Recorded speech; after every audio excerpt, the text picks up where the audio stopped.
Ngayong buwan po ng August 2025, si Stellar o mas kilala bilang XLM ay pumalo sa mga bagong record sa crypto market. Kilala si Stellar bilang isa po sa mga pinakaunang blockchain platforms na nakatutok sa cross-border payments at saka financial inclusion. Kaya sa video na ito ay pag-uusapan po natin ng isa-isa. Pag-usapan po natin ng isa-isa ang tatlong pinakamalaking record na naabot ni Stellar ngayong buwan at kung ano po ang posibleng kahulugan nito sa galaw ng kanyang presyo.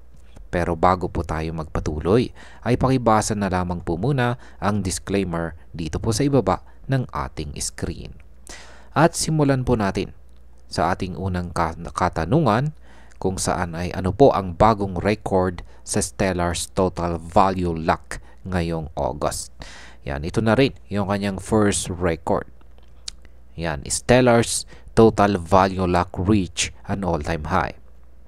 Isa po sa pinakamalaking balita ngayon ay ang pagtaas ng total value lock or TVL ni Stellar na umabot po sa all-time high na $152.11 million. Nito pong July 2025, nasa $84 million lamang ito. Pero biglang nag-surge ng higit 80% sa loob lamang ng isang buwan. Malaki po ang naging ambag ng mga DeFi protocols gaya po ng Blend, Stellar Dex at Aquarius Stellar. Si Blend ay isa pong modular liquidity protocol kung saan pwedeng gumawa ng flexible lending markets. Samantalang si Stellar Dex at Aquarius Stellar, Aquarius Stellar ay mga decentralized exchanges na nakakaakit ng fresh capital sa ecosystem ni Stellar. Ayan, kapag patuloy po na tumataas ang TVL ni Stellar, ibig sabihin ay mas maraming pondo ang pumapasok sa kanyang ecosystem. Karaniwan, ito po ay nagdudulot ng mas positibong sentiment sa market na pwedeng magtulak pataas ng presyo ni XLM, lalo na kung papalapit ito sa milestone na $1 billion sa TVL. Ngayon ay gaano naman po karami ang Stellar accounts ngayong 2025. Kaya ito po yung second record. Ayan. XLM accounts hit an all-time high. Isa pang milestone ay ang pagdami ng XLM accounts na pumalo na po sa higit 9.69 million. Ayon po sa Stellar Expert, patuloy ang paglago ng network kahit na may matitinding pagtaas at pagbaba ang market mula pa noong 2016. Base po sa data ng Artemis, nasa 5,000 hanggang 6,000 na mga bagong addresses ang nakikreate kada araw. Mayroong ding malakas na koneksyon sa XLM kay XRP pagdating sa investor base. Dahil booming si XRP ngayong taong 2025, nadadala na rin po ang maraming bagong users papunta kay XLM. Ito ay malinaw na indikasyon na patuloy po niyang natutupad ang layunin na gawing mas accessible ang financial services sa mas maraming tao. Yan, para po sa mga baguhan, ang pagdami po ng accounts ay pwedeng magdulot ito ng mas malawak na adoption na maganda para sa presyo. Pero kung masyadong bibilis ang paglago, pwedeng magkaproblema sa scalability at magresulta po ito sa congestion kapag nag-surge ang transaction volume. Yan, dito na po tayo sa pangatlo. Yan, XLM on exchanges hit a record high in August. Bakit naman po nakakaalarma ang record high sa mga record high ni XLM sa mga exchanges? Ayan, hindi lahat ng record ay positibo.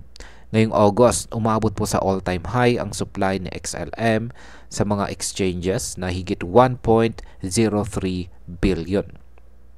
Ayon po sa Binance Proof of Reserves, ang kanilang XLM wallet addresses ay nagkaroon ng biglang pagtaas ng balance mula 2024 hanggang ngayong taon. Kapag mataas po ang supply ng isang coin sa exchanges, Ibig sabihin ay mas maraming handang ibenta kapag bumagsak ang market o may lumabas na negatibong balita. Ito ang dahilan kung bakit may mga analyst na nagsasabing pwedeng mag-trigger ito ng malaking sell-off. Yan, kung marami pong XLM ang nasa exchanges, pwedeng maging balakid ito sa price growth. Kailangan ng malakas na demand para mabalanse ang posibleng pagbuhos ng supply sa market. Ngayon ay ano po ang papel ng Stellar Protocol 23 upgrade sa sitwasyong ito? Kasabay ng lahat ng record na ito, malapit na rin ang Stellar Protocol 23 upgrade. Meron pong nakatakdang testnet reset sa August 14. Yan, at saka mainnet upgrade vote sa September 3. Layunin po nitong magdala ng malaking performance improvements, mas mababang transaction cost at mas pinalawak na kakayahan para sa buong network.